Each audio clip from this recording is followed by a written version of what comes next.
This is one man and his Mustang.com doing a review of the Frost Auto Restoration Techniques professional rubber coating. Not used this before.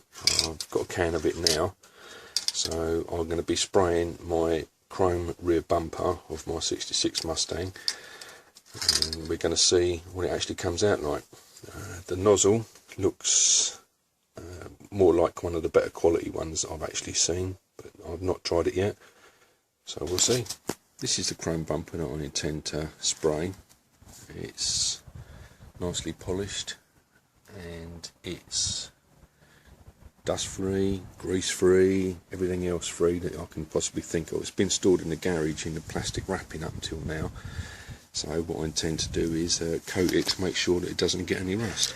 Obviously this is going to be difficult to film and spray at the same time, so what I intend to do is just do a quick spray to start with, and then sort of like show you the progressive parts of it as I'll get going. So here we go.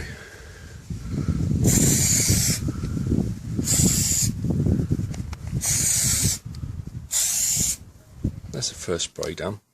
It's gone on and it's definitely sort of made the colour disappear, or the chrome disappear from the bumper itself. It seems to be drying up and leaving a duller coat to it.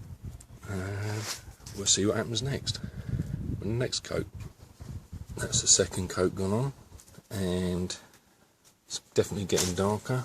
It's not a very black spray when you spray it on. I guess the layers will make it go black. Up this end I think I've overdone it, but it's definitely gone black there. That's the third coat gone on, definitely changing colour. My chrome bumper is almost looking a dark grey.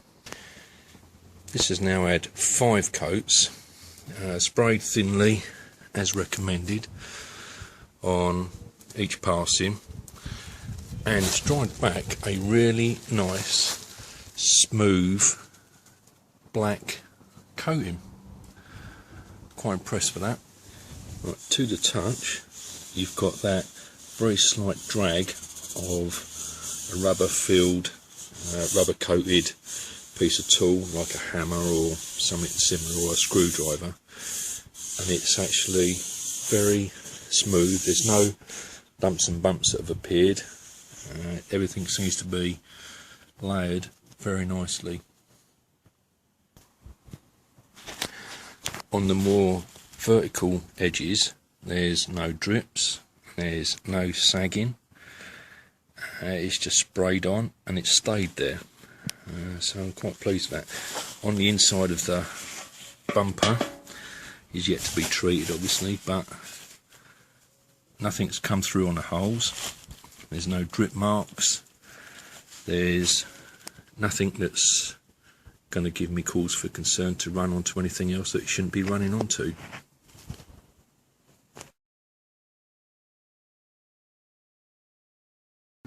Whilst I was spraying the bumper, I also thought I'd get one of my tools just to see what actually happens when you put stuff on it. Now this is just one of my adjustable spanners, and I've masked it off there. I've pulled the masking tape off, and I've now got left this nice rubber coat on there. 3-in-1.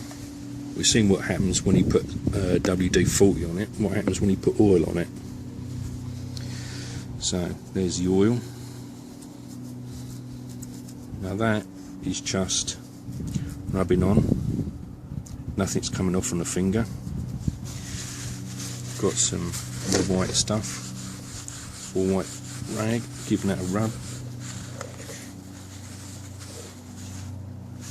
Nothing, it's just oil. So it looks like oil doesn't affect it, which is a good thing. So if you want to put this on a distributor cap or something, that's going to be good stuff. Right, let's see if we can get some of this stuff off.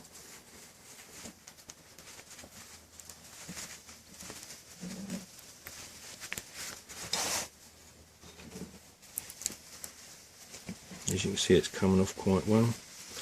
Very difficult to do it with one hand trying to film it at the same time, but you get the idea. Yes, it will come off. It's gone on in a nice thick layer, covers up really smooth.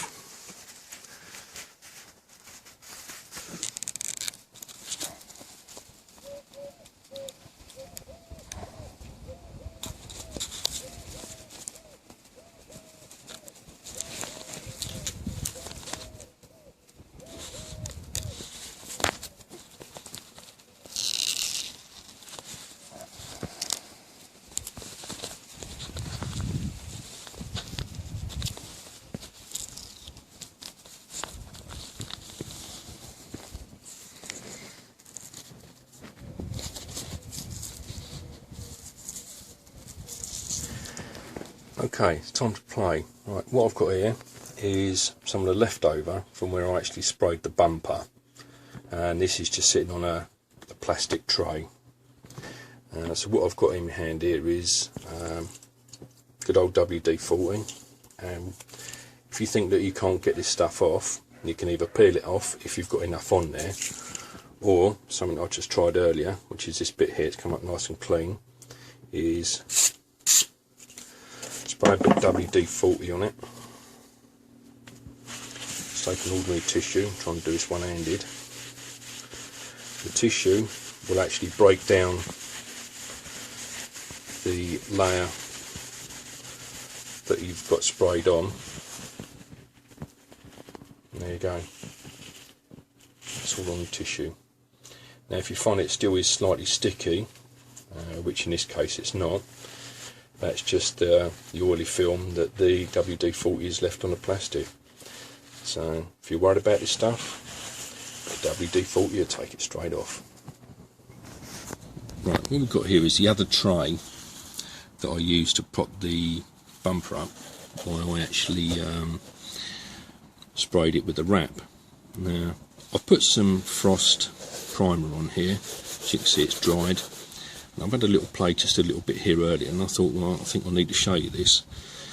This is purely overspray, and I haven't treated this at all. This is not put on properly, but what you can see is, if you actually rub this off, the primer hasn't affected the rubber wrap at all, and where it actually rubs away has left you with a really nice fine layer of primer. Not bad.